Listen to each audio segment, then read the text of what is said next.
Muito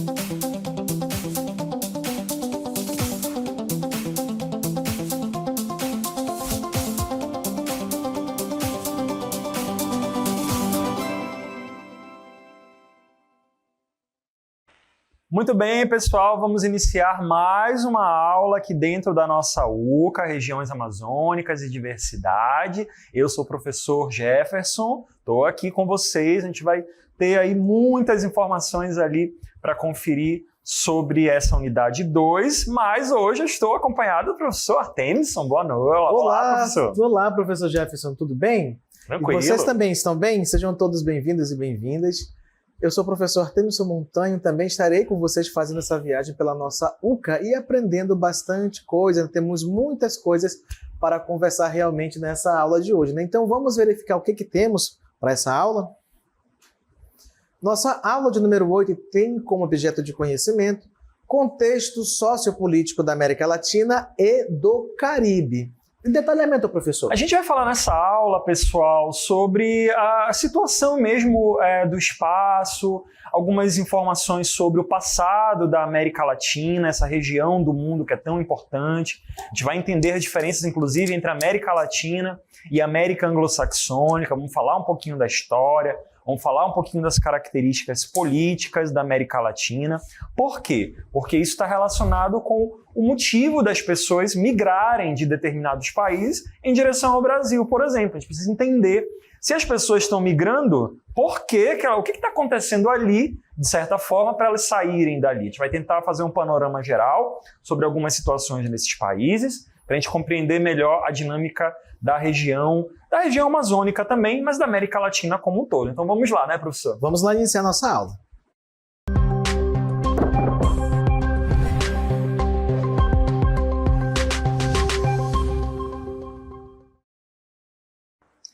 Então, para a gente iniciar aqui a nossa aula, nós temos aqui essa imagem aqui do mais conhecido como mundi, Planeta né? Terra. Planeta Terra todo azul, porque também é conhecido como Planeta Água, né? Por conta da sua maior parte de superfície ser coberta por água, dá essa coloração para quem o vê do espaço. Mas você observa que em destaque no nosso mapa, nós temos ali, né, o mapa das Américas, do continente americano, não é? Ali em cima nós temos a América do Norte, aí embaixo em vermelho temos a América do Sul e no meio ali temos a nossa América Central. A gente também tem aquela outra divisão que a gente viu agora há pouco, que é a diferença entre América Anglo-Saxônica e América Latina. Por quê, professor? São formas diferentes de regionalizar, de organizar, né, o continente americano em algumas regiões. O continente americano é um dos maiores, né? E como ele é um dos maiores, tem muita gente vivendo aí, não é mesmo, professor? Com toda certeza. Muitas culturas, muitas características. E, inclusive, né? Alguns dos ícones, né, representativos de cada um dos principais países dessas regiões estão aparecendo para vocês aí na nossa tela, né? Nos Estados Unidos nós temos a Estátua da Liberdade ali, nós temos ali também uma outra cidade. Algumas cidades dos Incas, dos Aztecas, como né? por exemplo, Machu Picchu ali, né, com seus terraços. A Cordilheira dos Andes, que é muito conhecida também. E olha ali, ó, bem aqui atrás de mim, o nosso Teatro Amazonas, não é? Representando aqui um pouco da nossa regionalidade também. Então é nessa pegada de entender como funciona esse processo de divisão, né, das Américas que a gente vai então começar a nossa primeira parte da aula sobre esses processos de regionalização. Que características são utilizadas para fazer esse processo de regionalização? Então vamos lá. Vamos lá, pessoal. Olha só, a gente está aqui fazendo uma pequena contextualização para a gente poder entender a questão do espaço geográfico no qual as migrações aqui na América Latina acontecem. Então a gente precisa entender que lugares são esses, né? Então a gente precisa primeiro entender que o continente americano ele pode ser dividido em grandes regiões, levando, por exemplo, o critério geográfico. O que significa? É a localização dessas terras. As áreas mais próximas, de acordo com a sua posição geográfica, vão fazer parte de um único grupo, né? Então, a regionalização da América pelo critério geográfico considera a proximidade, né? Então, a gente tem duas grandes massas, no caso da América do Norte, que está aparecendo em azul na tela, e a América do Sul, que está aparecendo em verde, elas são conectadas por essa estreita faixa ali, que é a América Central, onde tem o Panamá, Guatemala, né, países ali do Caribe, né, que meio que conectam essas duas grandes porções da América. Né? Então, quando a gente fala da questão geográfica, da localização, da posição, a gente consegue separar nesses dois grupos, né, professor? Mas tem uma outra forma que a gente já tinha visto, né? Tem também. A gente consegue separar. Como, por exemplo, né, a questão dos critérios históricos, cultural e socioeconômico que a gente vai ver na sequência aqui, tá? Então, por exemplo, você vê aí nas nossas imagens duas pessoas diferentes, bem diferentes, de características físicas, né, bem díspares. Em cima, na primeira imagem, você vê uma moça aí, né, loura, de olhos claros, provavelmente com uma estatura mais elevada. E embaixo você tem uma moça já de pele mais morena, cabelos negros, né? E o cabelo não é tão liso, mas mostra sinais de ondulação. Por quê? Porque também essas questões estão associadas, tá, às questões socioeconômicas e culturais. Então, tem como base a origem dos colonizadores, a cultura e o desenvolvimento econômico dos países. Ou seja, quem foi a potência que no período da expansão ultramarina europeia, que ocorreu ali por volta do final do século XV para o século XVI principalmente, quem colonizou? De onde foram?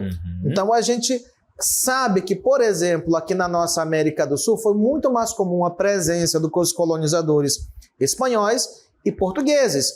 Enquanto na nossa América do Norte, na América do Norte, não é nossa, eu não sou de lá, nós vamos ter a presença principalmente de quem? Dos colonizadores ingleses e franceses. Sim. Mas voltando aí no nosso texto lá, isso leva ainda também mais uma questão que contextualiza essa regionalização, que é a divisão, então, a partir desses critérios em América anglo-saxônica e América Latina. Por quê? O que isso quer dizer? O que isso traz de informação para a gente? Quando nós falamos em América anglo-saxônica, nós estamos falando dos povos que têm uma língua totalmente diferente da que nós falamos aqui na parte de baixo, como, por exemplo, o inglês, que tem uma origem diferente das linguagens que são faladas aqui, como da origem do espanhol, do português, que é o latim. Por isso, América Latina, tá bom? Associadas a essa questão da linguística de origem de cada povo que colonizou a região. Isso mesmo. Aquelas imagens, inclusive, daquelas moças, né, elas representam, por exemplo, algumas diferenças étnicas que existem, Exato. Né? A moça loura, né, as referências étnicas lá europeias, e uma moça com traços mais andinos, né, referência, né, das comunidades andinas aqui da América Latina. Então vamos ver agora, né, a gente estava vendo agora há pouco aqui aquela divisão, né, vocês viram, Exato. Né? A gente ia mostrar aquela divisão lá do continente americano ao longo da aula toda, mas agora a gente vai mostrar para vocês, né, as características de cada um desses grupos. Vamos começar com a América Anglo-Saxônica. Tem esse mapa que mostra, né, a área que a gente considera como América Anglo-Saxônica, que é a área composta ali pelos Estados Unidos e Canadá, né, a principal parte. Também existem outros pontos ali da América que foram colonizados também, algumas áreas do Caribe, né? A própria antiga Guiana inglesa aqui na América do Sul também foi colonizada por holandeses, ingleses, enfim. Né? Mas, de maneira geral, a gente considera Canadá e Estados Unidos como os principais países desse grupo devido à sua colonização. Né? A gente observa uma característica interessante por lá, no caso do Canadá, por exemplo, né, professor? Quando tem uma parte dele, que é a província de Quebec, né, que teve uma colonização francesa. E aí eles têm uma situação interessante por lá. Eles têm as línguas oficiais, né? É tanto o inglês quanto o francês. Eles convivem muito bem com isso. Já pensou, né? No Brasil a gente tendo línguas diferentes? Exato, né, e isso se deve principalmente por quê? Porque no período de colonização dessa área, que até então tinha predominância britânica, a gente também vai ter simultaneamente a chegada de quem? Dos franceses também disputando o seu espaço por terra, né? Mas vai prevalecer por grande tempo a dominância dos britânicos, até que depois da Guerra de Secessão, ou seja, ali os problemas envolvendo ali norte e sul nos Estados Unidos e também, claro, o processo de independência dos Estados Unidos, nós vamos ter, então, o Canadá, de fato, se pegando as regiões ali, Nova Inglaterra e algumas outras áreas, se juntando, formando, de fato, o Canadá e declarando independência da influência britânica, né? Isso mesmo. Mas tem outro lado também, né, professor Temison? O outro lado da América, não é mesmo? Que a gente vai dar uma olhada agora, né? Exatamente. Então, vamos lá. América Latina, né, Então, professor? agora nós vamos falar um pouco sobre a nossa América Latina, né? Já que falamos sobre a América Anglo-Saxônica. Então, nós vamos ter, em grande parte, aqui os países que foram chamados por algum tempo de países emergentes, né? Que eram os países que começavam seu processo de desenvolvimento, segundo a régua europeia, muito tardiamente, não é? Então, por isso eram chamadas dessa forma. Então, os principais idiomas que são falados na chamada América Latina são português e espanhol. Por quê?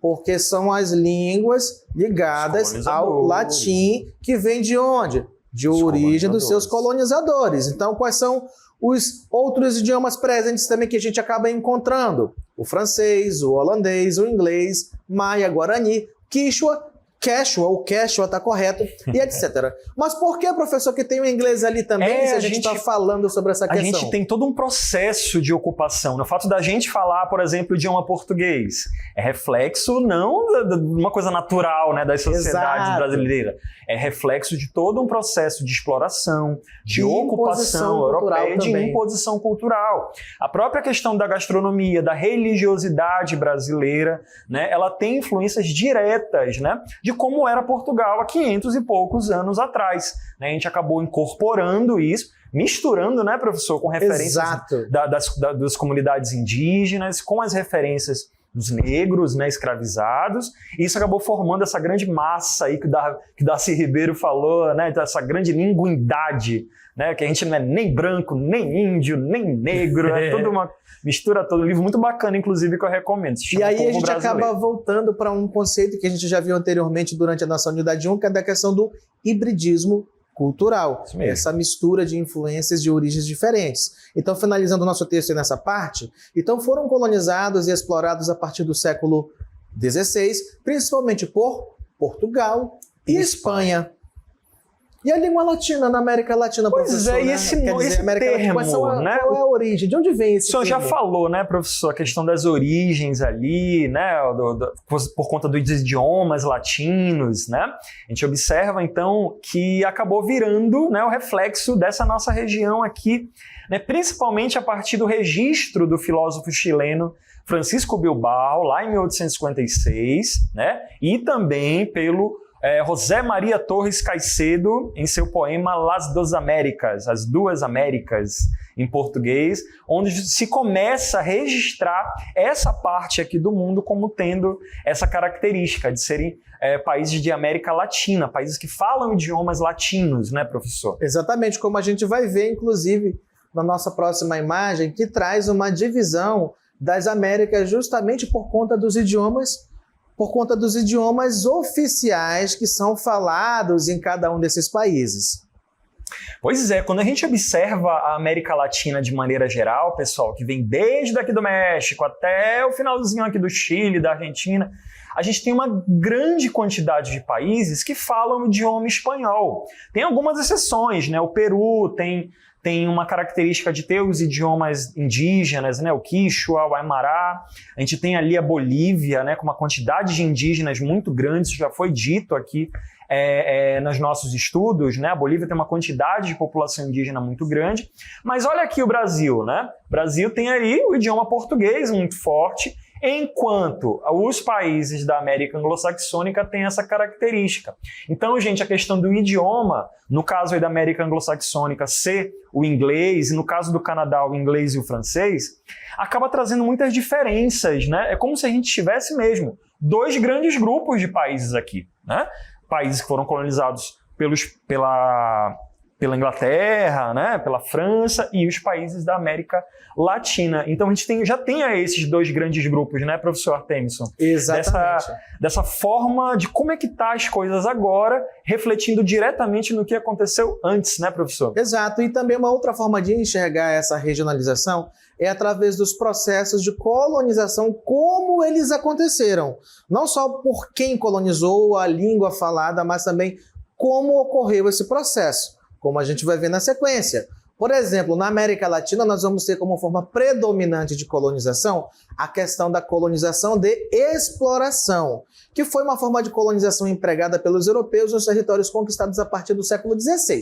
Mas por que ela foi tão diferenciada? Por quê? Porque o europeu, nesse momento, não tinha a mínima pretensão de chegar, de estabelecer, de fato, moradia, de organizar uma sociedade, de organizar uma cultura, de migrar, de repente, da Europa e se estabelecer nas Américas. Não era esse o objetivo, mas sim a prospecção de riquezas, sejam elas minerais, vegetais ou qualquer outro tipo que pudesse ser comercializado. Então, por isso, é de exploração, só se interessava em sim explorar riquezas. Né? E olha só, esse sistema era adotado em colônias tanto da América Latina quanto África e Ásia. Então, você observa que 3 continentes aí, nesse momento, nós apontamos, que passaram por esse processo de exploração do europeu. Exatamente. E a gente tem aí algumas características que a gente precisa ver também com relação a todo esse processo. Vamos dar uma olhada, professor? Vamos sim. Nessas características. Quais são algumas características específicas dessa coisa da exploração, professor? Então, ali, o primeiro ponto que a gente vai falar é a questão da extração de recursos naturais para gerar lucro para a metrópole, priorizando metais preciosos, madeira, especiarias e produtos agrícolas. Por quê? Porque nesse momento o pensamento econômico vigente na Europa era o mercantilismo, onde se pensava que os princípios fundamentais deles era a questão do entesouramento, ou seja, acúmulo de metais preciosos para que você tivesse uma balança comercial favorável e uma forte intervenção estatal na economia. Então, os princípios mercantilistas balizavam essa política de colonização. E a gente tem essa outra característica aqui na tela, pessoal, desse lado, que é a ausência de autonomia política e econômica dessas colônias. Então, o Brasil, por exemplo, era controlado por Portugal. A história está aí para nos contar, né? Então, não existia ainda essa autonomia, né? Depois que o Brasil virou império, depois que se tornou independente, se tornou uma república como é atualmente, uma república democrática, né?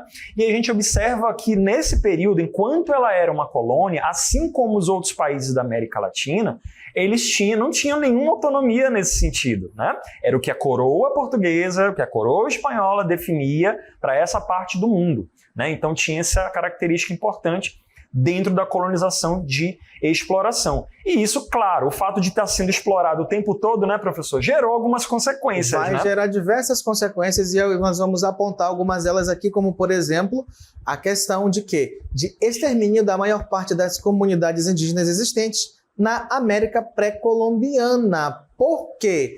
Porque muitos desses povos eram vistos como empecilhos para o desenvolvimento da colônia. Então, eles eram simplesmente exterminados pela força das armas, ou muitas vezes também grandes populações foram mortas por conta do contato com o branco, que trazia o quê? Doenças, a contaminação por vírus e bactérias até então desconhecidas que acabavam afetando a população local. E quando nós falamos em civilizações pré-colombianas, comunidades pré-colombianas, nós estamos nos referindo aos povos que já ocupavam essas regiões antes da chegada de quem? De Cristóvão Colombo em 1492. É isso que isso se refere a essa questão do pré-colombiano, tá bom? Então, a maioria das nações são produtoras de insumos agrícolas e ocupam posições subordinadas na economia global, como consequência de quê? De viver preso àquela metrópole que explorava, que mandava, desmandava. Então, esse sistema de subserviência acabou sendo reproduzido num sistema que hoje é chamado de sistema neocolonial. Complicado. Gente, olha isso aqui. Olha isso aqui, olha essa sensação aqui, né? Eu, claro, né, pessoa urbana, né, eu sou aqui descendente, né, de pessoas ricas, famílias ricas, é óbvio que eu vou ficar desse lado todo bonitão aqui, ó, do shopping, ao contrário do outro lado ali, né? Mas já eu, tudo bom por aí? Descendente de indígenas misturado com negro, que foram populações extremamente marcadas pela questão da escravidão, e que se perpetuou no imaginário popular até os dias de hoje em pequenas piadas no modo como se trata o outro, vivo desse outro lado aqui, relegado à pobreza. Não fui eu que criei as regras, eu só tô aqui, né, foi colocado aleatoriamente. É porque, gente, apesar das piadinhas, né, situações como essa aqui, né, professor Artemison, são muito comuns. Você tem numa mesma cidade pessoas que têm características de estilo de vida totalmente diferentes. Enquanto você tem um lado aqui totalmente com acesso a tudo, serviços de qualidade, transporte de qualidade, educação e tal. Você tem no mesmo espaço urbano, né, professor, muita dificuldade de saneamento, etc., não é mesmo? E isso é um reflexo direto desse processo de demora, né, professor, que esses países tiveram. E em qualquer lugar que você estiver, você vai poder perceber essas diferenças, porque normalmente as elites sociais, econômicas locais se concentram onde? No meio da cidade, no centro ali da localidade, enquanto para as regiões periféricas se concentra uma massa de pessoas mais empobrecidas e carentes. É muito triste, mas isso infelizmente acontece. Isso também está relacionado, pessoal, com o histórico da política aqui na América Latina. Quando você tem uma maioria de pessoas aqui nessa região como sendo pessoas pobres, reflexo direto, né, dessa história, a gente precisa entender as decisões governamentais feitas ao longo do tempo. Então vamos dar uma olhada agora nessa tela que mostra aí algumas informações sobre a política. Quando a gente estuda a política na América Latina, a gente verifica que é um campo muito complexo de estudo, né?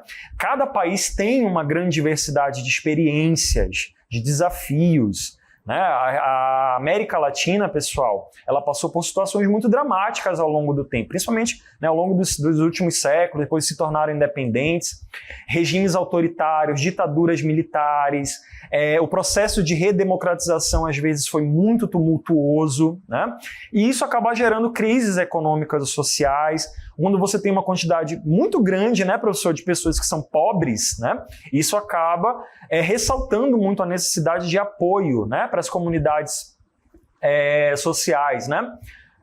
Isso acaba gerando muito problema, né, com relação à pobreza nesses países, não é mesmo, professor Artemis? Você tem essa situação, né? Exatamente, até porque também, para início de conversa, quando esses povos, ou melhor, esses países que deixam de ser colônias e iniciam sua caminhada no processo democrático e republicano, já enfrentam as primeiras consequências de que no seu processo de formação político, algumas ideias, como por exemplo a questão do caudilismo, do coronelismo, estarão presentes nessas sociedades, impactando diretamente o modo como se faz política, como por exemplo aquela questão do conceito do clientelismo, da troca de favores, do toma lá da cá entre as maiores autarquias e as menores autarquias políticas também em cada localidade.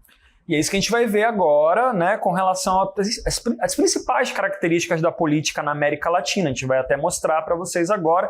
Vamos começar, né, professor, verificando alguns pontos específicos dessa dinâmica política na América Latina, lembrando sempre, a maioria das pessoas na América Latina... Vamos começar a ver as informações?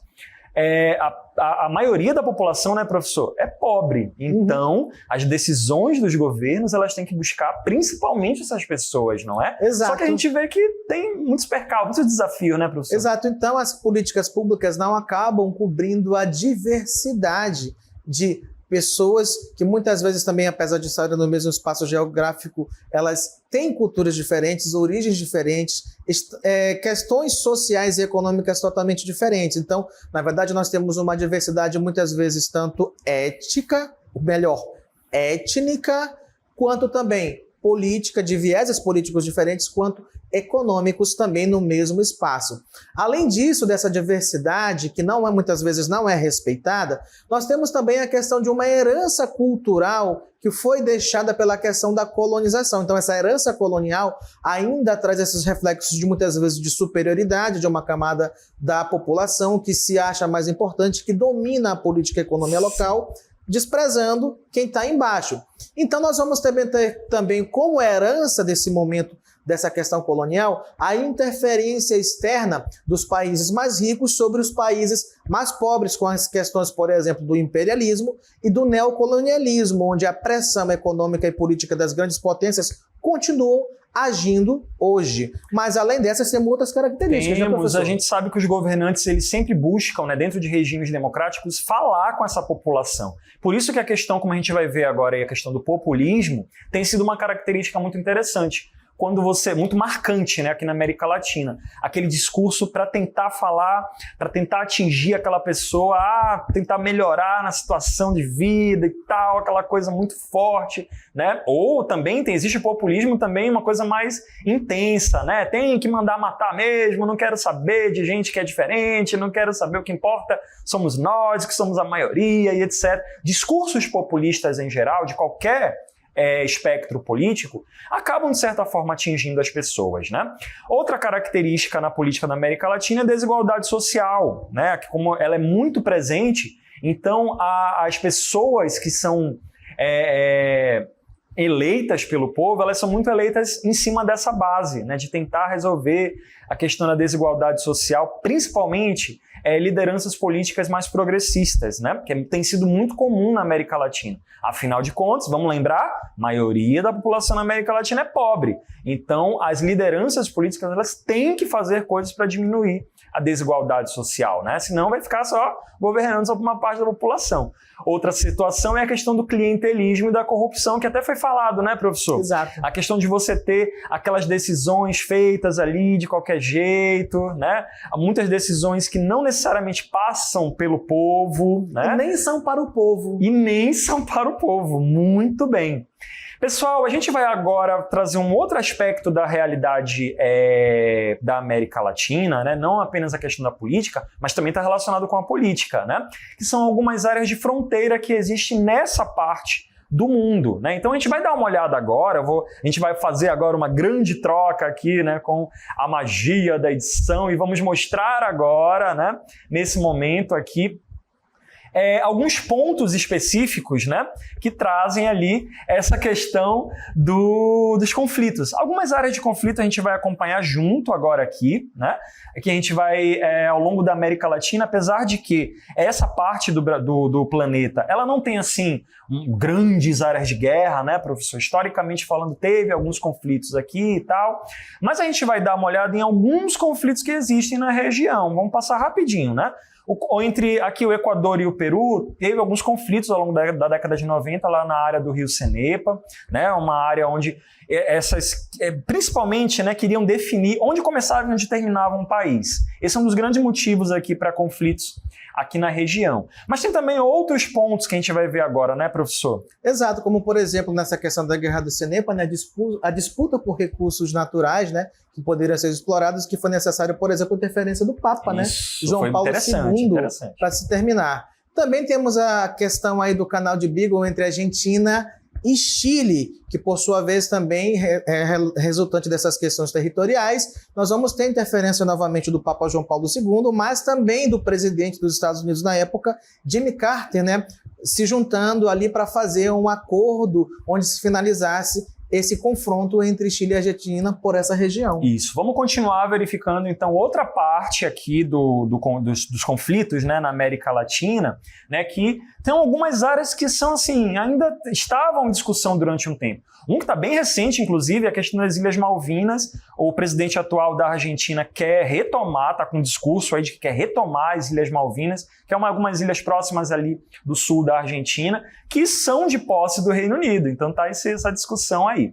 E outras áreas também que a gente vai dar uma olhada agora. Também temos mais uma né? área que a gente vai verificar e que é aqui um tanto quanto perto da gente, né? Que é entre o Brasil e a Bolívia, na disputa ali pela região do Acre, né? Então, bem resultando na venda dessa região do Acre, do Acre mesmo, por parte da Bolívia, para quem? Para o Brasil. Então, o Brasil comprou os direitos de possessão dessa terra da Bolívia. E além disso, a gente tem um conflito que é muito recente, inclusive a gente continua acompanhando, né? Que é um conflito que está ficando um pouco sério entre a Venezuela e a Guiana pela região de Essequibo.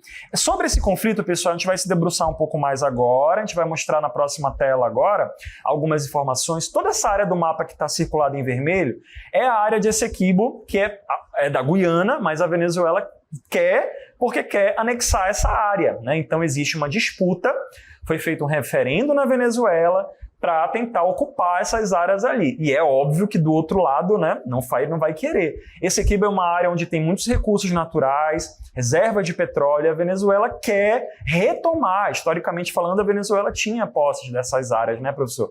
E aí fizeram um referendo, né, professor? Exatamente. Então o referendo, apesar de apoiado pela Venezuela, foi considerado ilegal aí, né? Pela Guiana e pela Organização dos Estados Americanos. Então, os Estados Unidos realizaram exercícios militares em apoio à Guiana, enquanto o Brasil ofereceu mediação. Então, tentando resolver esse impasse, não é? A gente está acompanhando, né, professor? Fiquem Exato. aí atentos para ver como é que vai se desenrolar sobre isso. E aí tem outras tendências recentes na geopolítica da América Latina, né, professor? Algumas informações ali que a gente precisa sempre relembrar. Por exemplo, a questão da alternância de governos, a questão do fortalecimento de movimentos sociais, que é muito importante, né, professor? E tem outras situações também que a gente vai ver aí, né? Como, por exemplo, né, grande parte dos países latino-americanos estão envolvidos em crises econômicas, né? Como, por exemplo, a Venezuela, que teve uma grande onda, né, de pessoas saindo de lá e migrando para o Brasil, né, recentemente, historicamente falando, foi ontem, né? Mas um dos grandes problemas também associados a essas questões econômicas, de grandes mudanças que atingiram a América Latina, essas novas tendências, foi justamente a pandemia de Covid-19, né? A grande pandemia que matou muita gente em todo o mundo e que até hoje ainda tem os seus resquícios, né, deixando pessoas que não conseguiram se recuperar totalmente e ainda restando problemas econômicos nesses países que foram atingidos de modo mais severo. Exatamente. A região, a América, o continente americano de maneira geral é muito diverso e a América Latina também tem toda uma história, tem toda uma importância e também muitos desafios para serem enfrentados. É por isso que as pessoas acabam saindo do lugar de onde elas estão, aqui na nossa região, para tentar melhorar. E muitas dessas situações se explicam devido a todo esse processo que vem desde a colonização dessas áreas. Então, queridos, a gente vai se despedindo por aqui. Essa foi a nossa aula de hoje.